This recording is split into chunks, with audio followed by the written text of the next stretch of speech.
Hello, Yanqi. Hi, Hawk. Hi, this is Huck. So, we're gonna have an interview with Samuel Yanqi. So, who is right now located in New York. But first of all, the idea about this interview is we're gonna interview a few people working on quantum circuit and deep learning to know about their history. And because it's a quite new area, so it's not really technical. Mostly we'll interview how and when people get involved in this new area, and maybe some tears and some good story in behind. So and this is really easy series. So eventually, maybe we'll also convert audio to broadcast, and you can enjoy this fun interview doing exercise or you doing your trip. So let's welcome Yanqi. Hi, Yanqi. Hi, Hawk. So first of all, uh, I want to ask like, what's your name? And also, where are you located right now during this pandemic? My name is Samuel Yanqi. So, uh, people can call me Sam. And Yanqi is my name in Mandarin Chinese. Currently, I live in New York City. Yeah, so I work from home in New York City for more than a year since pandemic. Yeah, I also know you just got married last year, right? So congrats. Right, right. So like another question will be where are you working right now? Like which institute, and when did you finish your PhD degree? I'm working at Computational Science Initiative at Brookhaven National Lab. I finished my PhD in physics from National Taiwan University in July 2020. Yeah, Cool, cool. So it's almost a year, right? right. So after you finish your PhD, you just so you went to New York, and how it works.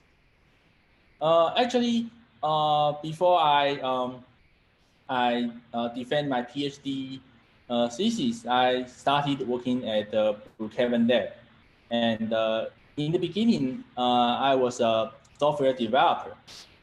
But actually, I developed content softwares. And then after I got my PhD degree, I was promoted to assistant computer scientist. All right. So like before we really get into the detail, because I know Yanqi maybe pretty well. So I also asked you, do you have some fun fact? Actually, in the beginning, I entered the college as a medical student, but because generally the students with top performance in the college entrance exams in Taiwan um, will study medicine. But it turns out that I'm interested in the mathematics and physics. So I tried um, to transfer to physics department, but uh, it, uh, it, it did not work.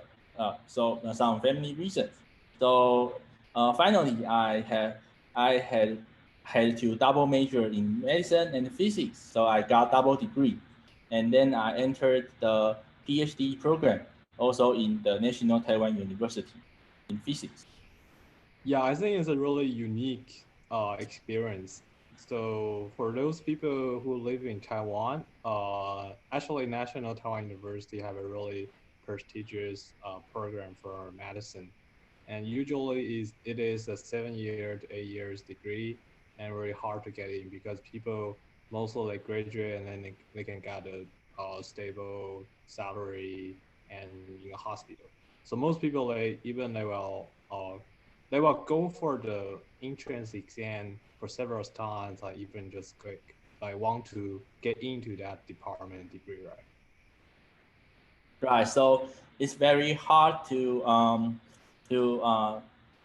tell my peers that, oh, I don't want to be a doctor, and I want to be a physicist. And yeah, it's really hard to convince my parents. And yeah, Yeah, it's so really you it just was a want hard time. Yeah. to become a millionaire, and then you just follow your heart. Right. Right. So, and I think one general topic for most young researcher will be how did you learn physics, or especially quantum physics? And because like you have a strong motivation, even you have a really good option, and eventually you finish your MD degree and your PhD degree, and also your bachelor in science, bachelor of science in physics. So we just want to know more about you. Like how and when did you, find your like passion and love in physics? Okay. So I started learning physics in my high school years. And my uncle is a quantum physics professor, and he taught me how to learn math and physics when I entered the high school. And different from other teachers or mentors, uh, he he requires me that I should independently read the textbooks and then try to solve the problems without the help from the solution manual. Wow. And to be honest, it was a hard time when I just studied in this way. But I quickly mastered this method, and I generalized this method to all other subjects. So um, I I can learn quickly in almost every science subject, even when I get into the college. All right. So you So have, so it helped me a lot. Yeah. yeah, you have a long history, like interact with your, especially your uncle, like, and also you learn about the nature science from him, right? Right, I learned a lot from him, but after I entered the medical program, my mom didn't like me to talk too much physics with him, and so I actually I had not much conversations with my uncle after I entered the college.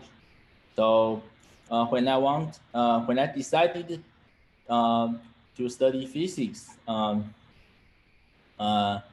it was hopeless, and actually I cannot get much help from others. Yeah. As far I know, because NTU medicine now are top ranked like department. So I think if you really want to transfer out, I think it's not because they're great. I think I heard from somebody they're saying the department they have their own regulation, so it's complicated, right?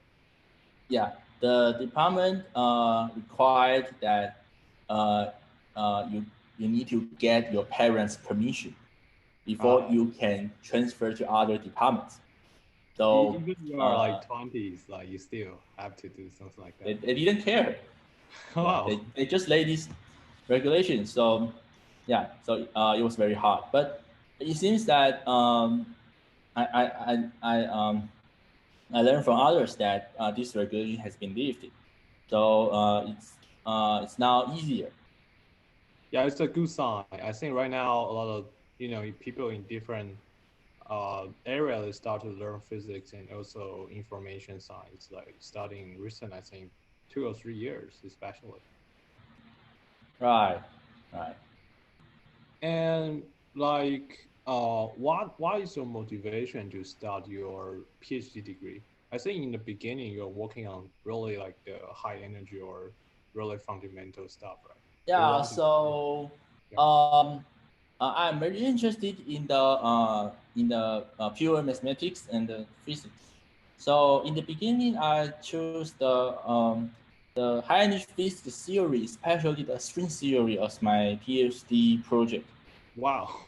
Yeah, but it's really difficult, and you need to read a lot of papers, and you need to derive a lot of theorems and proofs, and there are so many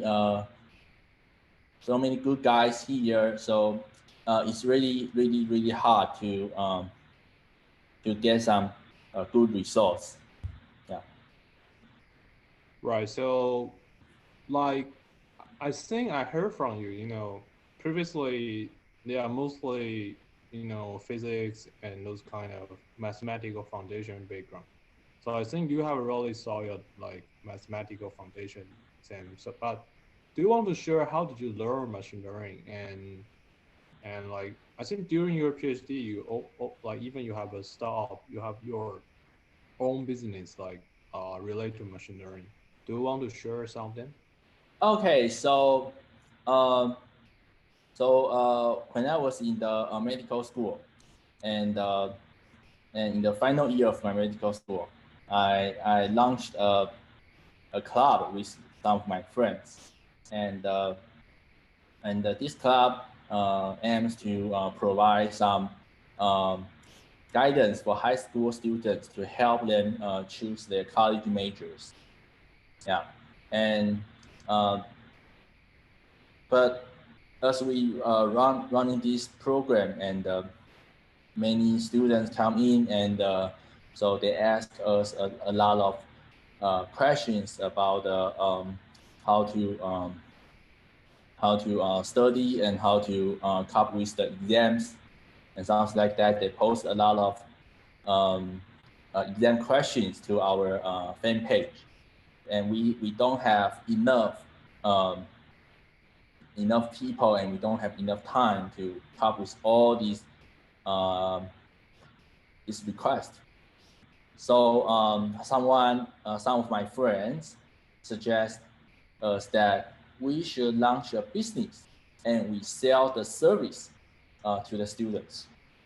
Okay, but at that time, although I didn't know much about computer science and the machine learning, but I had the idea that, okay, so why not just build a machine to automatically answer these questions? Then um, then I tried to learn some machine learning basics, and it was around 2016, early 2016, and I took some free online courses on very basic machine learning, and um, it gave me a lot of um, influences, and I just saw that, whoa, it is so cool, and I want to learn more. And then um, I I just I try to raise some funding for our company. So uh, I use what I just learned to sell my ideas, and fortunately one of the investor bought my idea, so he gave us some funding to launch our business. Okay, but it turns out that this question answering system is very hard to build. Yeah, even right now, I think it's still a challenge problem, right? Right, it is very hard. Um, so we changed our business model to build some computer vision applications for the industrial automation. So building some computer vision software to find the defects, and do the quality control in the factory. Yeah, but it turns out that the funding is not enough, and at that time it was not that easy to raise another round of funding. So I closed the business, and after that I was thinking that what I should do next. And at that time, blockchain is really cool, right? So Bitcoin, Ethereum, especially Ethereum, because you can write smart contracts, you can build applications, decentralized applications. So at that time I was a freelancer, and I tried to develop different kinds of decentralized apps or blockchain apps for the customers. Yeah. Do you still keep your Ethereum like until now? I think this year it boom a lot. Yeah, but I didn't have many Ethereums. All right. Yeah. One of my biggest regret is that in 2016, when one of my interns suggested me that, I think you should buy some Ethereum. It's uh, it's 10 US dollar for a single Ethereum. Yeah, And and I think after that, like 2017, like boom a lot. yeah, and It drop 2017 out, it's around and 1,000. yeah. More than 1,000, and today it's 2,000. Yeah, exactly. Yeah. So I think it's a really unique journey, you know, like you started with this like strings theory, and then you start your company because this kind of social motivation. And eventually, after the company, like shut down based on some realistic situation and consideration. So you move back to academic, and you also work on some really uh, fascinated like application related to smart contract. But how did you, back to this like content area and learn quantum circuit? Because I think even now is still, this year, especially this year and last year, the quantum circuit learning is booming a lot. But back to 2018 to even 20 like 17 is not, people is not really care about this kind of technique. So would you want to share like how you find out quantum circuit is important and how did you learn it? Okay, so I I met my uncle again in late 2018, Wow, it's your and uncle. Your uncle is yeah, it's him again, and yeah, he had a deep influence on me, and cool. yeah. So in the late 2018, uh, I had a dinner with him, and uh, he showed me that he was working on some mathematical theory about the quantum error correction. And at that time, I don't know much about quantum computing. And but he encouraged me to resume the PhD program and find something relevant to machine learning and quantum computing. As I said previously, after I closed my business and actually I just halt my PhD program because I don't know which direction that I want to pursue. So so I was a freelancer and tried to find a good research topic. Actually, I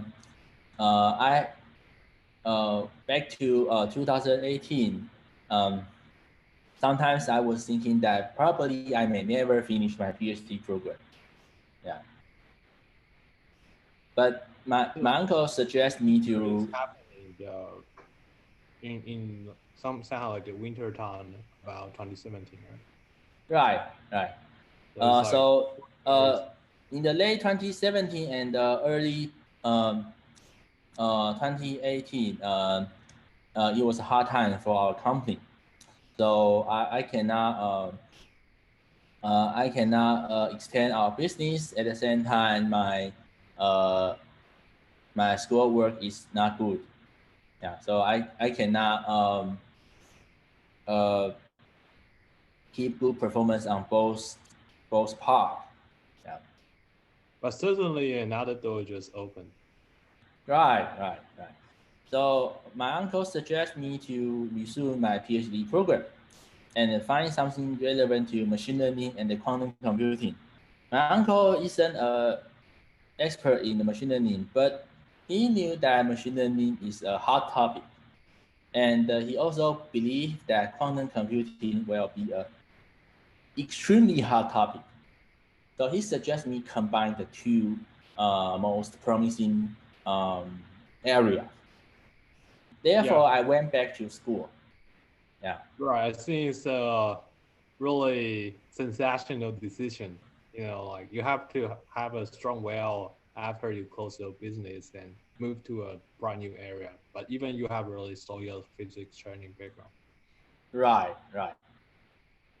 And I think one of my questions, like we all know there's different kind of quantum machine learning. It's a huge word, right? Like Right. quantum Boltzmann machine, or like they only use part of quantum gradient for the optimization.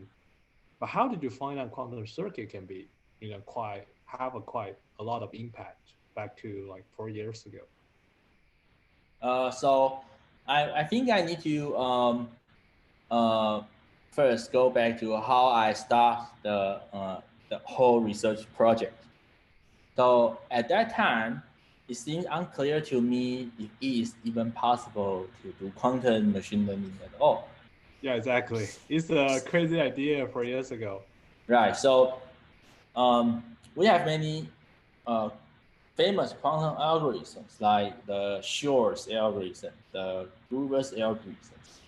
But um, but these algorithms are not designed to learn to learn a distribution or to learn how to perform a task, right?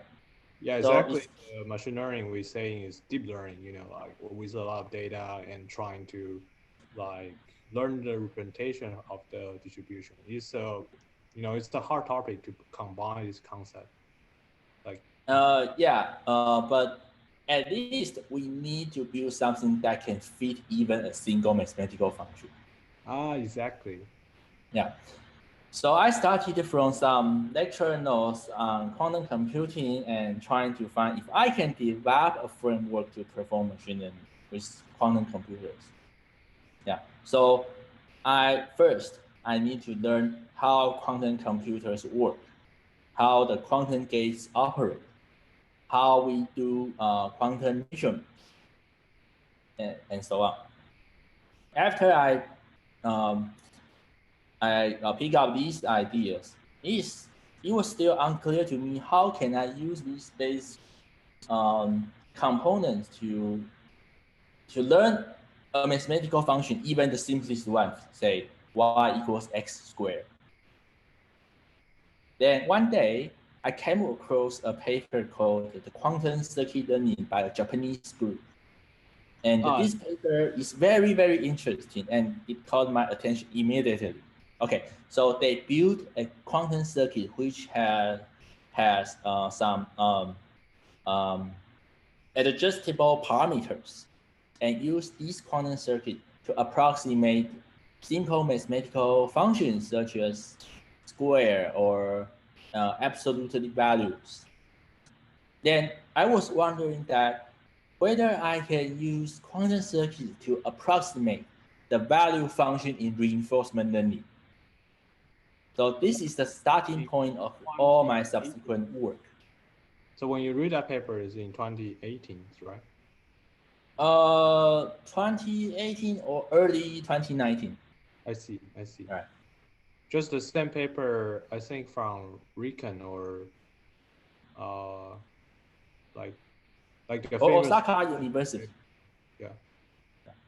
But why I choose the reinforcement learning? Because um, reinforcement learning is cool because it demonstrates that a computational agent in the environment can interact uh, with the environment to learn how to solve a task or how to solve a problem through trial and error, and it's something very primitive example of the so-called intelligence. And another reason is that uh, at 2018 or early 19, basically there is no quantum reinforcement learning at all. Yes. Although there are some very early work, but actually they are not relevant to our current understanding of quantum reinforcement. And so at that time, I thought that SVN, or kind of the the basically statistical learning and trying to use the kernel from the VQC to do this kind of learning. Yeah. right. So at that time, most of the quantum machine learning projects are binary classification. Exactly. Exactly. Right. And I saw that if I can do the quantum reinforcement learning, then it should be extremely cool. So this is another reason. Experiment, that'll be extremely hard, right? Right. Yeah. So, like, how did you come across that paper? It's like you find out the potential and the impact about the counter circuit learning from that paper from some Japanese like researcher, or like because back to then, I think they don't even have a penny line or TensorFlow content, right? So you have to build all the stuff by yourself and empirically and run a handout. So do you have any like hard story or tears about regarding these issues? Yes. When I first came across that quantum circuit learning paper, um, uh, the um, the first obstacle is how to build a similar program on my computer. And at that time, there's only one choice called IBM QSKIT, but it's a very early stage. So it provides only limited capabilities to perform the gradients of a quantum circuit. But later, probably in the April or the May, then I found the software package called PennyLab, and yeah, it's from the a Canadian startup called Xanadu, and that software package is really convenient, and it helped me a lot. But different from today, the the functionality it provides is was very limited in 2019. So it took me a lot of efforts to combine the PennyLane and the PyTorch and other stuff together to be successful in a very simple deep reinforcement learning task. Yeah, although I think there's a QSKI, but you told me QSKI is pretty hard and to integrate it with this kind of state of the art like deep learning benchmark, right? So Right, because at 2019, early 2019, there were not many people thinking about using quantum circuit to do deep learning. right. So yeah, I think that is the first part about our interview. So thank you, Yanqi, for like sharing this kind of experience, including his basic information and how he learned quantum physics and physics in general, and how he moved back from this like frame theory to quantum circular and quantum cross to a paper, and eventually how he chose like deep reinforced learning with quantum circuit. And then we'll take a break, and after the break, we will really look at like how Yanqi study this kind of topic and start working with this topic until now, and some drama between quantum circuit and. All right, so we'll take a break.